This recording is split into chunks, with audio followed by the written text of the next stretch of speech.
Hello everyone, welcome to another Rick's Picks. Today I'm going to be doing my review of the G.I. Joe retro figure Duke. So what I'm going to do is I'm going to take a look at him in packaging, then I'm going to take a look at the figure and his accessories, and then I'm going to give you my thoughts on him. And just remember, if you do like this video, go ahead and check out my G.I. Joe playlist and hit that like, share, and subscribe. They're all small steps for you, but it really helps this channel grow. So without any further ado, let's get to the review. So here he is in packaging. I like how the whole card back looks on him. It looks really nice. Captures the old look of the original G.I. Joe American Hero line. So up here you got your choking hazard warning, your age restriction, G.I. Joe, his name Duke, Hasbro, and you also have him in this nice, window here. Now the neat thing about this, if you look at the Hasbro logo, they actually went with the old school look for the Hasbro logo, which is really nice. I do like that. So let's switch them around to the back. So as you see on the back here, it shows everybody that's part of this lineup, and you get a file card. And that's what I'm really liking about this retro line, is the factor that we're now getting file cards again. I love the old G.I. Joe file cards. I think they're really cool. So I'm really happy that they're doing the file cards again. Plus you get this legal underneath. So, with all that being said, let's open him up and see what he's about. If you're going to be in the Philadelphia area from September 7th and 8th, then you got to check out RetroCon 2024 at the Philadelphia Expo Center. They have lots of great tables and vendors selling all sorts of retro action figures and collectibles. Plus, they have guests, arcade games, contests, panels, and much, much more. In honor of 40 years of Transformers, they will have a 40-year anniversary display stand that you could take pictures with. Special guests will be including Anson Williams, who played Potsy in Happy Days, Don Moss, who played Ralph from Happy Days and also played Eric from Dungeons & Dragons, the cartoon. Actor Lee Majors will also be there, best known for playing the $6 Million Man and the Fall Guy. He was also in Ash vs. the Evil Dead and The Night the Reindeer Died. So not only do they have the $6 Million Man, but they also have Lindsay Wagner, the Bionic Woman. Greetings, Starfighter!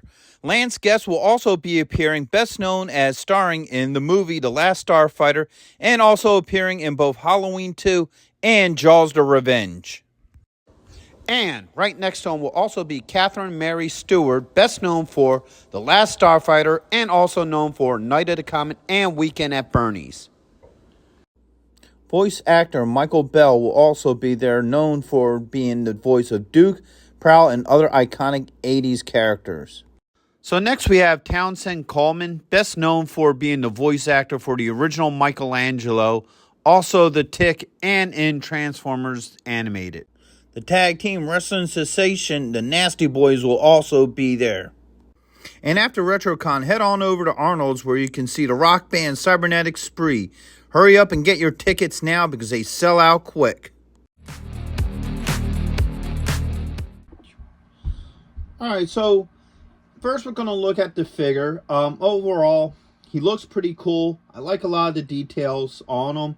He definitely captures the look from the retro line, the original American Hero line. So let's give him a quick rotation. Alright, so we have this side here. Got the back. You have this side. And now the front. Alright, so let's get a closer look at this figure. So first off, if you look at his hair, they did give it a brown wash to give it kind of a little bit more depth. So I kind of like that. I like the overall sculpt of his head. I think that looks pretty good too. He has his insignia here, and on this shoulder he has the American flag. This piece here is loose fitting. Okay.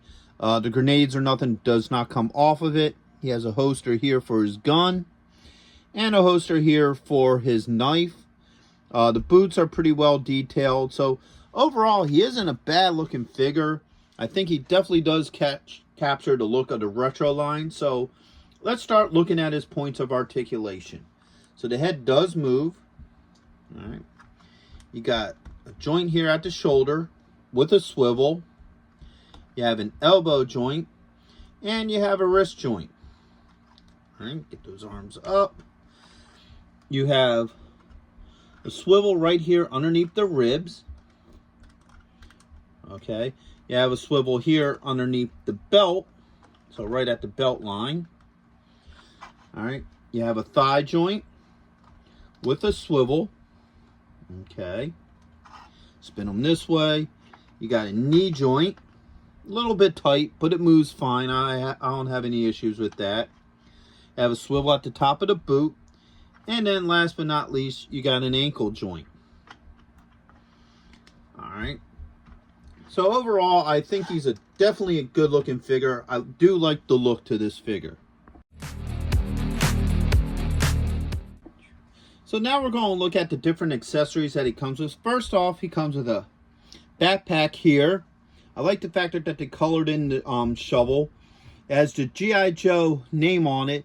Plus it has basically their logo. It's the, a real American hero. Wherever there's trouble, over land and sea and air, G.I. Joe is there. So it's kind of cool that they put that on there. They also colored in the water canisters that are on the sides of his pack, which is really nice. So they put a lot of work into that backpack. Okay, he has his iconic helmet from the original toy line with a moving visor, so the visor does move. All right.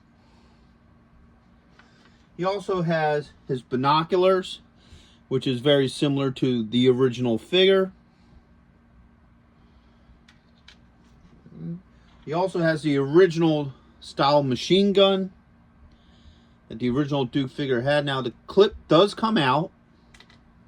All right, so this is totally removable and can be put back in, which is really nice. I like that they have that added, detail to it. And it comes with a pistol. All right. A dagger. And once again, they put a lot of work into this. So you can see that the blade is a silver. And even the pummel. The pummel, they did that kind of in a brass look to it too. So I like how they put that little bit of extra detail into that. So I think that's pretty nice. He also has the generic G.I. Joe rifle, which actually looks like an M1 to me. I might be wrong in that. But this is the basic look of all the rifles that were in the original Real American Hero cartoon. So he gets the standard rifle, which is pretty nice. And last but not least, he comes with two fists. So he has this one. And he has this one. All right. So first off, let's see how well the fists work with him, just because of the factor that, everything else is going to be using the open hands. So 1 and 2. So the hands swap out really well. I don't have any issues with them. Okay, so I'll put these back. And now we'll put the gun hands in.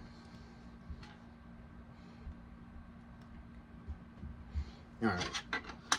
So, and he also comes with this nice stand as well. I don't know if I mentioned that yet, but yeah. So, that's pretty cool that he comes with that. So, first off, let's see how well the backpack fits. Now, you got two holes here. So, you have one in his belt here that goes across his chest. And then you have one also in his backpack. So, you just put that right in there, just like this. And it fits very nicely. No issues with that. He has the helmet. Boom. The helmet pops on. Really nice. I have no issues with that. Even with the visor down, the helmet looks good.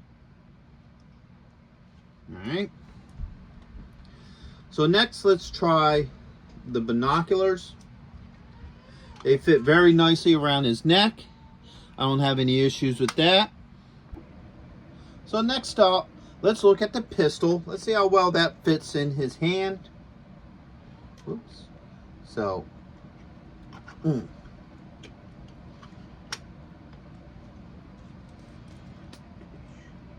to get that finger on there. There we go. So the pistol fits fine in his hand. I have no issues with the pistol. All right, let's do his rifle here. All right. That fits in there. So this rifle also fits in very well in his hands. I have no issues with that. Put that over here. Put the pistol in here. Boom. That fits in there very nicely. I don't have any issues how that sets.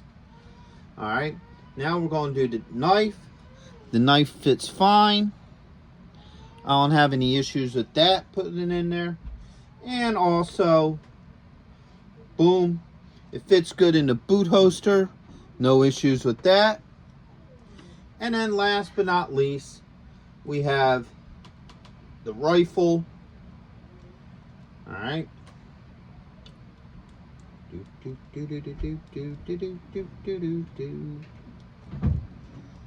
right.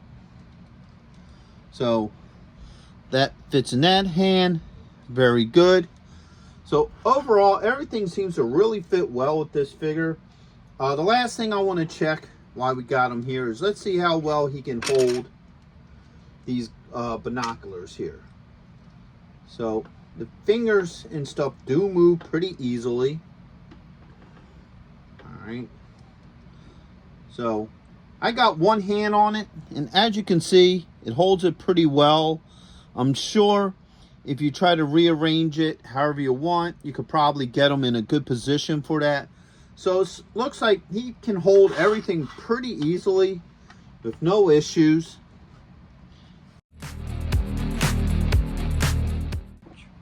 So my final thoughts on this figure is I think he's a really good looking figure. I definitely think he's probably one of the better looking Duke figures that I've seen out there. He captures the look from the retro line really well, with a couple little things that gives him his own unique look. All his joints move very well. I didn't have any issues with his joints. They weren't so tight that I had to use heat on them, nor were they so loose that they jingled. All his accessories fit very well in his hands and in their designated spots, like the pistol and the dagger fit in their holsters very well. The helmet and backpack fits on very good, and the hand swapped out good as well. So overall, I think he's a great figure. I think he will look great with your G.I. Joe collection. So with that being said, I hope you guys did like this review. If you did, go ahead and check out my G.I. Joe playlist and hit that like, share, and subscribe. They're all small clicks for you, but it really helps this channel grow. So until the next one, late.